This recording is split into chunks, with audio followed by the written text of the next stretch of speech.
A Carmen, que é uma amiga nossa e que participa do nosso estudo do Evangelho, publicado pelo canal e que agora nessa modalidade virtual tem sido acompanhado pelos meios virtuais apenas e não presenciais, mas ela faz parte tanto do estudo presencial como acompanha o conteúdo do próprio canal no estudo do Evangelho. Ela fez uma pergunta aqui, na verdade são duas perguntas que se conjugam, né? E que tem aí um questionamento que é comum a ambas as perguntas, né? Diz respeito a alguns dos vídeos mais recentes que a gente publicou no estudo do Evangelho, né? A série de vídeos que a gente vem publicando sobre preces, que a gente está realmente publicando cada item do capítulo 28 do Evangelho segundo o Espiritismo, sobre preces. E a Carmen, né, pergunta assim: assistindo a última aula do Evangelho sobre agradecimento, me veio uma questão. Como saber se a ideia que tivemos foi nossa ou foi inspirada? Como ter o mérito da ação? Será que foi inspiração do anjo guardião ou foi nossa ideia? Se puder esclarecer essa dúvida, agradeço. Essa é uma pergunta muito interessante, porque na verdade, o mérito da ação está justamente em não sabermos. Em não sabermos se a ideia que nos chega é inspirada ou se é de nossa própria cabeça. Por quê? Porque se a gente soubesse delimitar, e Kardec vai dizer isso de algumas maneiras na obra da codificação, especialmente no Livro dos Espíritos, ele vai dizer que se a gente soubesse delimitar o que é do mundo espiritual e o que é nosso, essa clareza, por incrível que pareça, afetaria o nosso livre-arbítrio. Porque sabendo que uma ideia vem do mundo espiritual superior, a gente ia ser afetado por essa consciência da origem da ideia e agiria não conforme as nossas disposições íntimas e as reflexões que fazem o sujeito crescer, amadurecer e implementar suas ações, viver a experiência de tomar as escolhas e de, às vezes, as escolhas, nem sempre a pessoa saber se as escolhas são corretas ou incorretas, e aprender com a experiência, viver a experiência das escolhas, ver o resultado das suas ações, e assim o espírito cresce também, avaliando nessa noção de causa e efeito. Bom, eu tomei uma atitude agora, eu nem sei se é a atitude mais correta, e com o tempo eu vou avaliando e vou vendo se aquela atitude foi a mais correta ou não. Isso faz o espírito também amadurecer, o espírito crescer, tanto em termos de reflexão, como em termos de moralidade. E diz Allan Kardec, em outras palavras, se o indivíduo tivesse a clareza de que a ideia inspirada, a ideia do mundo espiritual é de um espírito bom, um espírito superior, ou de um espírito inferior, ou não ser do mundo espiritual, ser da nossa própria cabeça, isso afetaria justamente o livre-arbítrio.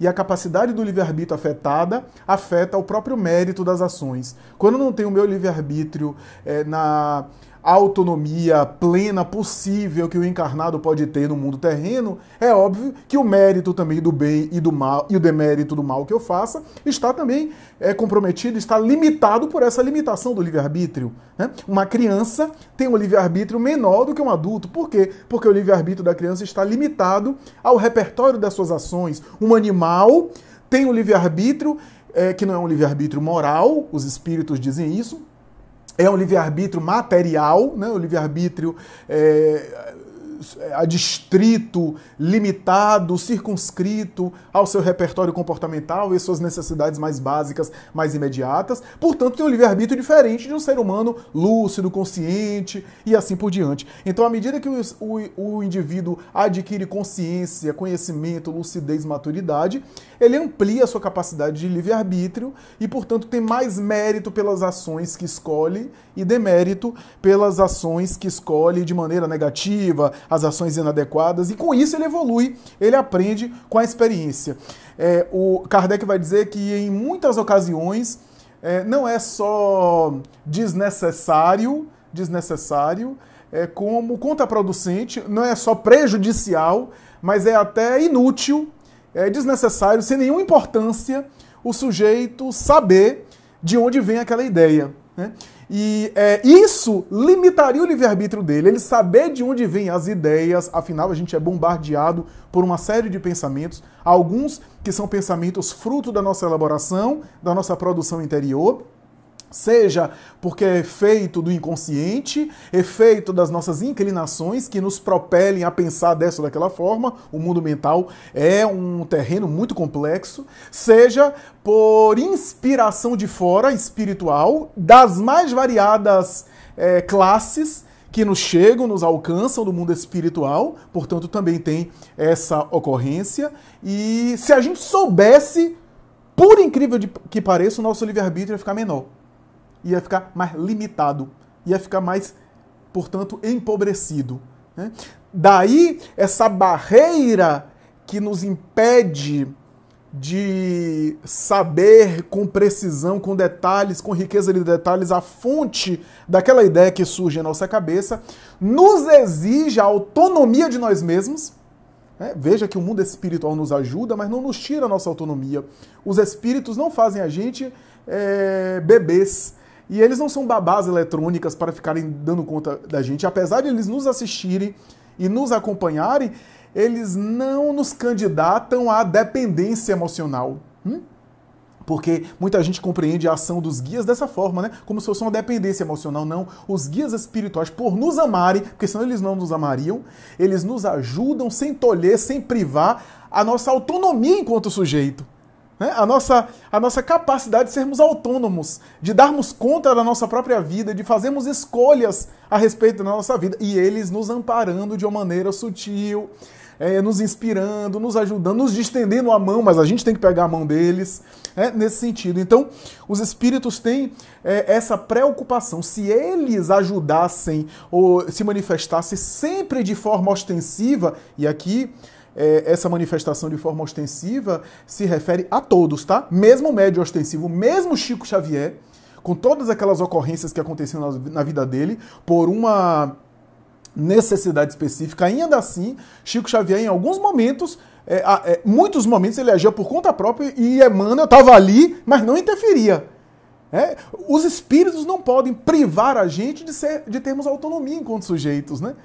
Não podem ficar atravessando a nossa vida e nos impedindo de termos autonomia sobre a nossa própria vida. Não, eles amparam a gente e ao mesmo tempo nos impulsionam para o crescimento. E o crescimento é tomar rédeas da própria vida, né? É tomar propriedade da própria conduta. E eles ficam ali estimulando a esse crescimento, né? Nem nos abandonando quando precisamos, nem também suprindo a gente de tal forma de amparo que impediria a nossa sabedoria, impediria o nosso crescimento. Então, por isso, essa linha tênue que nos impede de saber de uma maneira precisa. Por quê? Porque essa imprecisão, essa limitação cognitiva que a gente tem, ajuda a gente a refletir. Essa ideia que chega à minha cabeça, independente de onde venha, se é minha própria, se é uma inspiração do meu eu interior, se é inspiração do mundo espiritual de fora, se é do anjo da guarda ou do obsessor, eu tenho que refletir, eu tenho que examinar o teor dessa ideia. Essa ideia vai levar a gente a algo positivo, a algo edificante, vai levar a gente a produzir algo útil, vai ser bom na vida das pessoas. É necessária essa escolha, essa ideia, né? Aqueles 3 crivos de Sócrates, né? É bom, é belo e é útil, né? E é verdadeiro, né? Então, essa ideia, eu preciso avaliar a ideia, e essa avaliação me faz crescer, me faz ter discernimento e depois agir, escolher, em detrimento da reflexão que eu fiz. Isso é que amadurece o espírito, isso é que faz o espírito crescer. Então, por incrível que pareça, não saber é que dá mais livre-arbítrio a gente, para a gente ter autonomia de fazer escolhas e de crescer com elas, mesmo que em alguns momentos a gente se equivoque e a gente aprende com a experiência do equívoco. O que não significa dizer que os espíritos bons não estejam ali sugerindo sempre o acerto. Eles sempre estão ali sugerindo o acerto. Emmanuel tem uma mensagem que vai dizer: ninguém cai espiritualmente, senão depois de muito tempo em que os espíritos bons ali tentaram influenciar para o bem, sugestões positivas ele recebeu de toda sorte, mas assim mesmo o indivíduo optou por uma escolha e amadurece com a escolha, com o equívoco. Afinal, o equívoco também não é uma tragédia, um fracasso. O equívoco é uma experiência que não dá certo e que nos ajuda a crescer mais. Então, como saber? Nem sempre temos como saber. É claro que fazendo um mergulho interior, fazendo um silêncio interior, aguçando as nossas percepções interiores, aguçando o nosso silêncio mental, às vezes fica mais claro saber, ou fica mais claro intuir de que aquela ideia repentina que me tomou a cabeça, que me envolveu assim de maneira repentina em momento de prece, possivelmente seja inspiração do alto, né? Mas isso não retira o nosso livre-arbítrio, quanto a gente recebe inspirações maravilhosas e faz justamente o contrário, né? Então, mas como não temos como saber de maneira precisa, mesmo essa reflexão, poxa, eu estive em prece, veio aquela ideia, tudo indica que aquilo é uma intuição espiritual superior. Esse tudo indica que é uma intuição espiritual superior. É também uma reflexão que eu estou fazendo.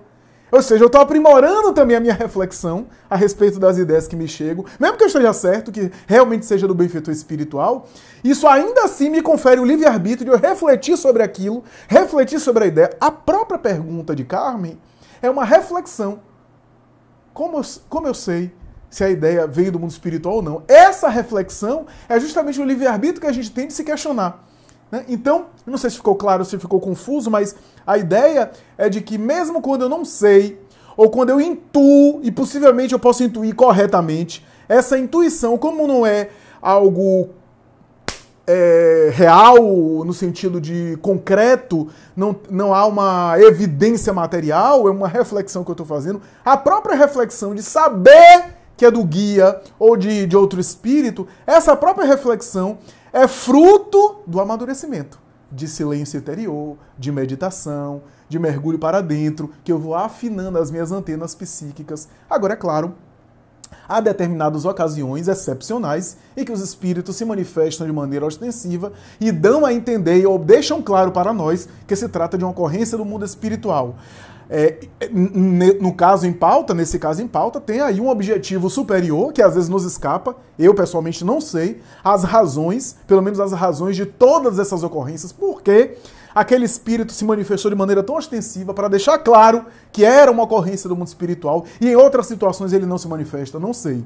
Mas claro que há motivações que nos escapam dos benfeitores espirituais quando nos acessam nesse sentido. Seja, posso aqui especular, seja porque em determinadas situações eles querem deixar claro a ação do mundo espiritual para que o indivíduo caia em si e passe a refletir que, apesar da sua autonomia, também tem uma ajuda do alto, que ele não pode virar as costas para isso e que ele tem que estar também aberto a isso. E ele também tem que ser mais humilde em relação a isso, né? Que ele não tem também controle sobre tudo, né? Seja por outro motivo que me escapa. Em algumas situações, a gente vê, por exemplo, médiuns muito ostensivos vivendo situações que, a rigor, aparentemente, a princípio, poderia parecer uma intervenção ou interferência demais na vida do encarnado. A gente vê os casos de Chico, em algumas ocasiões, chamam a atenção. Eu me lembro de um caso que me foi contado pessoalmente por um dos biógrafos de Divaldo, de uma carta, na verdade, uma crítica que ele recebeu, uma crítica muito forte, uma crítica, inclusive, na imprensa, uma calúnia, e ele foi tomado, né, ele foi tomado por uma emoção, tomado por uma reação, e resolveu responder a crítica de uma maneira bastante dura, e enviou a carta. Né? Enviou a carta, e a carta não chegou. Houve algum erro nos correios, e a carta não chegou lá. E a carta foi devolvida para a mansão. E Divaldo pegou a carta, e ele ficou surpreso com aquilo, e Joana apareceu e disse assim, a próxima vez, pense mais cuidadosamente, reflita mais a respeito das suas emoções, dos seus impulsos, porque deu muito trabalho a nós fazermos um movimento de que a carta pudesse voltar ao local de origem e não encontrasse ali o destinatário, né? Então, uma ação do mundo espiritual, de repente até, né, uma indução por parte das pessoas que receberam a carta do correio, de não encontrar o endereço e de voltar, enfim. Uma situação bastante excepcional, mas que, claro, deve ter aí motivações, méritos, né, evitar alguma coisa desnecessária ou contraproducente do ponto de vista espiritual, mas que não é a regra geral. A regra geral é os encarnados não terem a precisão a respeito dessas interferências para terem a autonomia de agir, de deliberar, de escolher e, assim, poder aprender com a experiência, crescer, inclusive amadurecer a sua sensibilidade para perceber de maneira mais clara justamente essas intuições do mundo espiritual sobre todos nós.